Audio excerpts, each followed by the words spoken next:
Welcome back to M Hood Fishing, everybody. So I'm up on the hill at Last Cast Bait and Tackle with my friend Billy. We're gonna start a bank walk from here, and we got post front conditions today. I only got one rod and a little bit of tackle with me. If you want to check out how to get to this bait shop to get yourself some live bait, just look down below the video in the description. There's a link to their page. Check it out. They got good prices, got all kinds of live bait up here. Night crawlers, red wigglers, rosies, goldfish, shiners, all that good stuff you need for fishing with live bait, and some basic terminal tackle. Let's get into this video. Come on. All right, the journey begins. You know, I'm seeing something that I didn't know was there before. There's an abandoned house right there. Some kind of building. Maybe it's a barn. I don't know.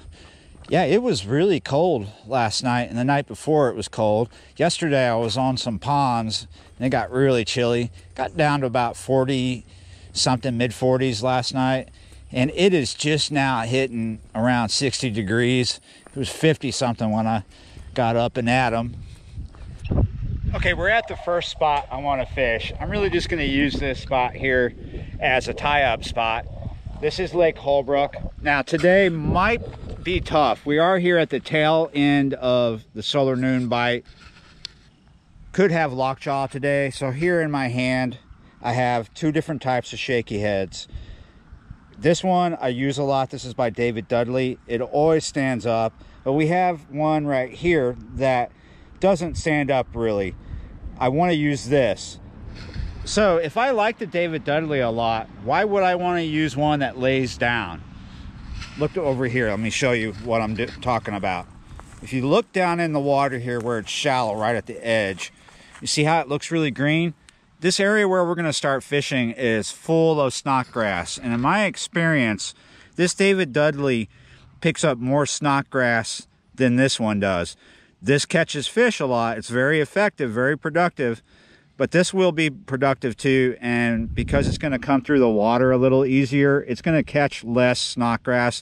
So let's start with this one. It's pretty light jig because we're fishing shallow water.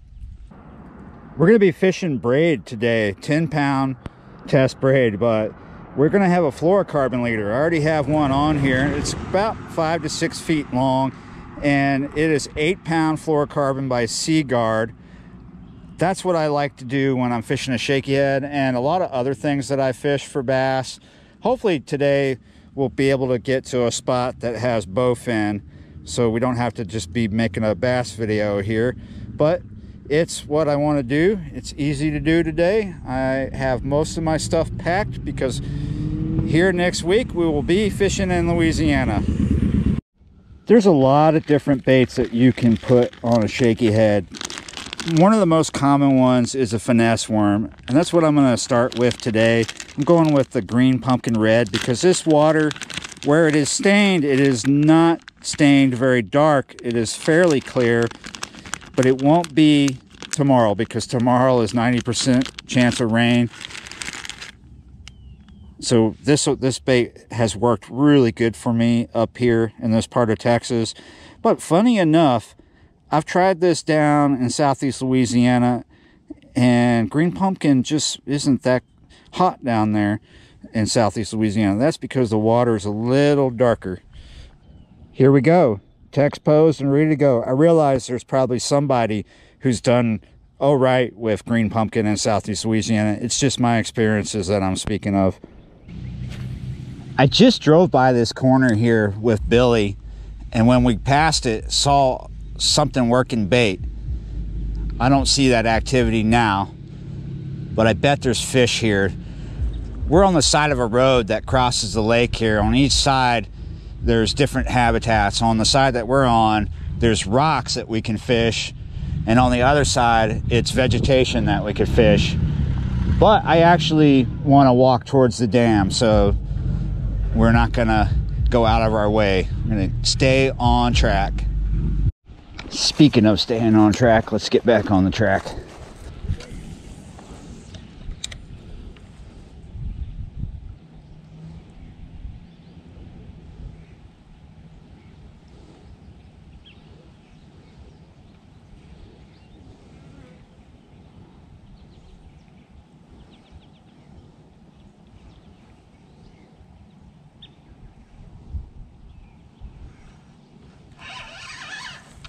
Oh, yes.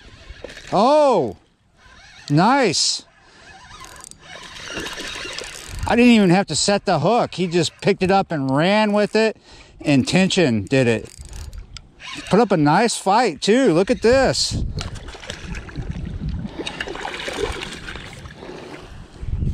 Nice. Decent. Somewhere over 1.5 pounds, pushing 2 maybe, probably not, but you know, just right under 2 pounds. Likely, very likely. Decent. Let's clean up after somebody here. Look at this. How would you like a tiny house on the lake? One dog fart from a red bone and you might change your mind.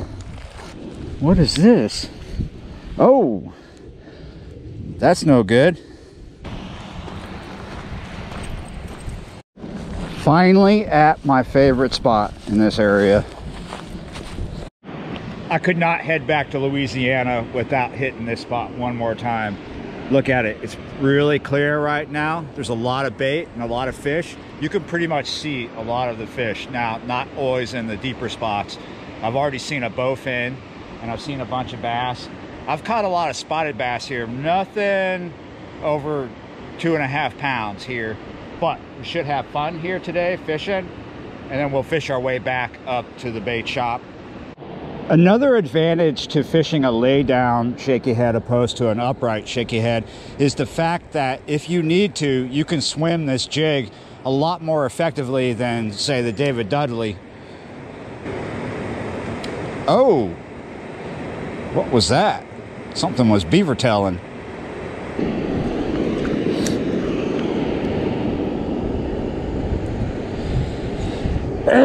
Excuse me.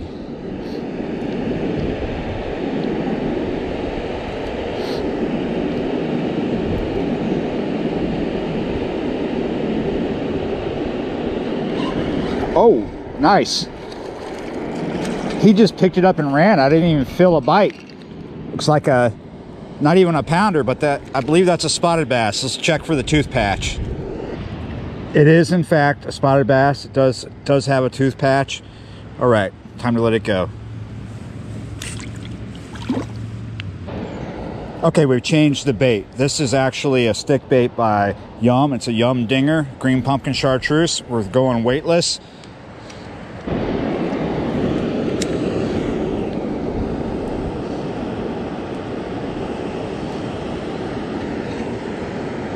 Oh, came back and got it.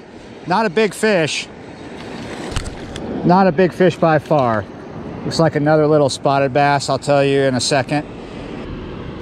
Got a tooth patch. So that is a spotted bass.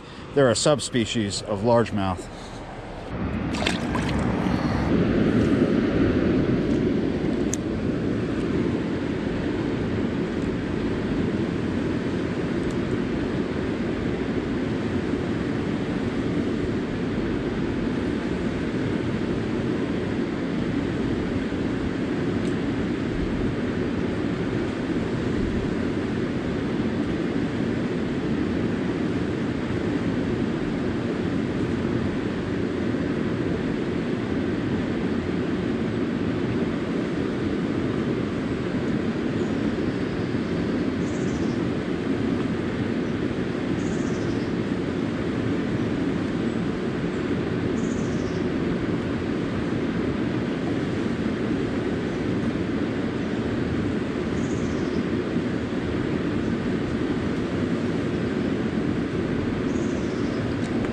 Nice, got him. I knew there was going to be something back there.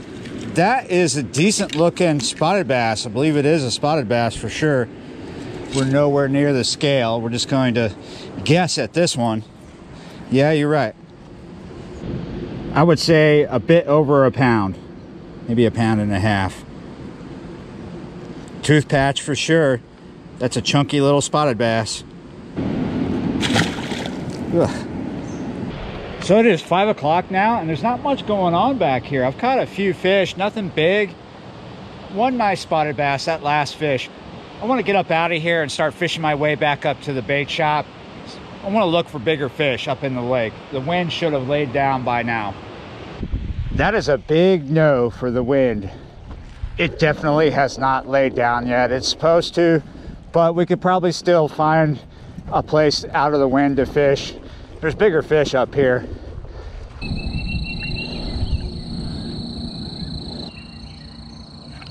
Oh, dang it. Ah!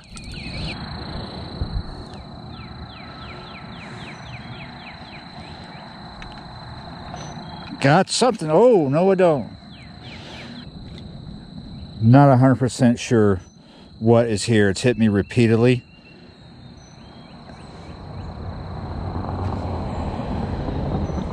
Oh, look at that. Look at that sucker. Oh my goodness. That is one big shell cracker. Yeah, you're right. So we're back over here on this road where we started the video. Yeah, you're right. That is really pretty. Check that out. That is a big red ear. My goodness, you are awesome looking.